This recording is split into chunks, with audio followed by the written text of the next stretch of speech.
It may seem obvious, but understanding the competition is a pretty fundamental part of business. And when you're looking at a venture stage company, of course, the industry they're in, the product they have, the maturity of the industry that they're pursuing, all has different implications in terms of how you look at competition. Competition can do nasty stuff. Once had a client that was making a innovative smock that's used in the meat processing industry. It was blow molded out of plastic, it was disposable, and there's reasons why cotton smocks are a challenge. Eventually they collect pathogens and that'll shut down a food processing line. The competition recognized there were patents in place, but eventually they got into litigation, and it really kind of came down to the competition having a bigger wallet than our little company did, and eventually I was throwing in the towel and selling the assets to the competition. When it was all done, the lawyers for the competition basically admitted that it was all a strategy. They knew they didn't have a leg to stand on in terms of the intellectual property, and this is just what they did to basically steal ideas. So that's how bad it can be. Competition isn't necessarily bad in the sense of if you're bringing a better product, and you can really prove that, well then you know you got customers out there that are buying something to fulfill the same activity, and one would hope that you can convince them that moving to your thing is better than the old thing. If they can't identify any competition, I think that tends to be a red flag.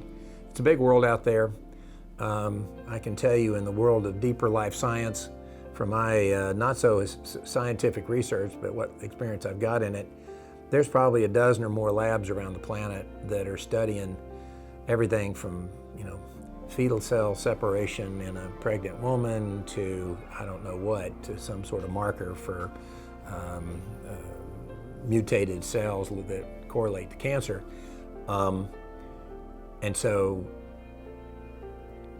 understanding what else is going on out there, and fortunately it's easier and easier with the web being what it is and just general communication, but you just need to understand what's a competitive landscape. So some questions that might relate to that is, has the entrepreneur ever competed in business?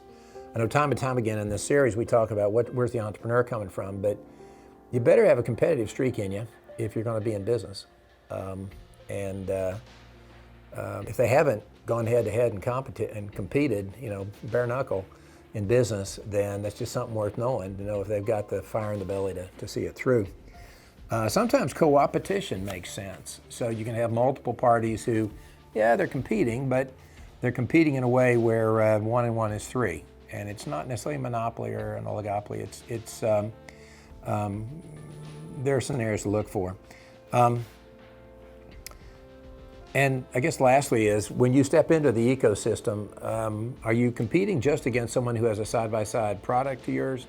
Or are you really disrupting an entire ecosystem where the supply chain is supporting that status quo company? There's just a lot of factors at work that have a huge motivation to maintaining the status quo, so that when you show up with your new thing, it's a threat not just to the parties you'll displace in terms of their customer relationships, but to that supply chain that they had that was supporting them and enabling them to deliver the product in the first place. So it can be complex, and I wouldn't underestimate the amount of time you should spend really understanding it.